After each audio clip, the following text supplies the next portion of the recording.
आज भिडियो आम जाना पवित्र स्वाधीनता दिवस एक सुंदर सरल भाषण।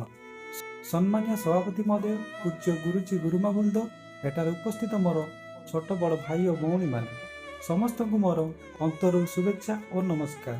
आज आम समस्ते एठार एक पवित्र और गौरवमय दिन पालन करने एकत्रित होइछु। आज हूँ भारतर पवित्र स्वाधीनता दिवस।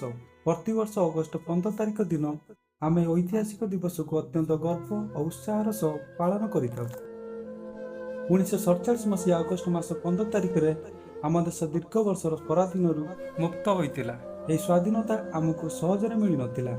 अनेक मान स्वाधीनता संग्रामी निजर जीवन सुख संपत्ति और परिवार को त्याग करी देशर स्वाधीनता पाई संघर्ष करथिले। सेमानक मध्यरु अन्यतम हेउचंती महात्मा गांधी, नेताजी सुभाष चंद्र बोस, भगत सिंह, चंद्रशेखर आजाद और सरदार वल्लभ भाई पटेल और जवाहरलाल नेहरू एवं असंख्य जना अजना संग्रामी बलिदान आम आज स्मरण करुचु। सेमानकर त्याग और साहस आमको शिखाए जे देश पाई काम करिबा ठारू बड़ गौरव आउ किछि नाही। आम स्वाधीनतार मूल्य बुझिबा आवश्यक और स्वाधीनता केवल निज इच्छा अनुसार बंचिबार अधिकार नुहे, यह सहित आमर दायित्व मध्य जड़ित अछि। आज आम भारत एक विशाल और शक्तिशाली देश भाव विश्वर निजर स्थान गढ़ी चली। विज्ञान, शिक्षा, कृषि और प्रजुक्ति, महाकाश और क्रीड़ा अनेक क्षेत्र में भारत उल्लेखनीय अग्रगति करुछि। किंतु देशर उन्नति केवल सरकार दायित्व नुहे, देशर प्रत्येक नागरिक मध्य यार भूमिका रही। कर्तव्य सठिक भाव में पालन कले देश आउरी आगकु बढ़िबो। आमे देशर आईन को सम्मान करिबा और परिवेश को सुरक्षा मध्य रखिबा, स्वच्छता रक्षा करिबा एवं समस्तक सह भाईचारा और एकतार भावनार रहिबा उचित। जाति, धर्म, भाषा किंबा अंचल आधार रे भेदभाव न करी आमे समस्ते निजको प्रथम भारतीय बोली गर्व सह परिचय देबा उचित। विशेष करी आम छात्र छात्री माने देशर भविष्यत। आजिर छात्र छात्री होउचंती आसंता कालीर डाक्तर, इंजीनियर, शिक्षक, वैज्ञानिक और सैनिक, प्रशासक और देशर दायित्वशील नागरिक।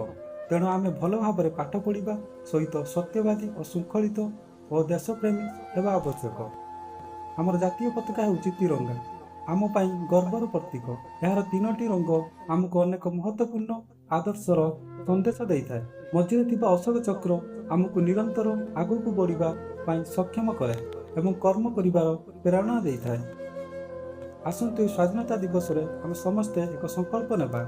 आम देश को भल पाइबा, देशर आईन को सम्मान रखिबा और परिवेश को सुरक्षा करिबा, अन्य मान को सम्मान देबा एवं भारत को एक सुंदर, शक्तिशाली और विकसित देश भाव गढ़ी तोड़बार निजर यथासाध्य अवदान देबा।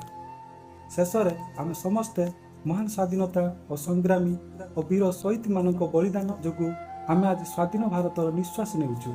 सेमानकु आमर शत शत प्रणाम। आसंतु आम समस्ते एक स्वर कहवा, वंदे मातरम, भारत माता की जय, जय हिंद, जय भारत, वंदे उत्कल जननी। मुझे कही मोर वक्तव्य शेष करुछि।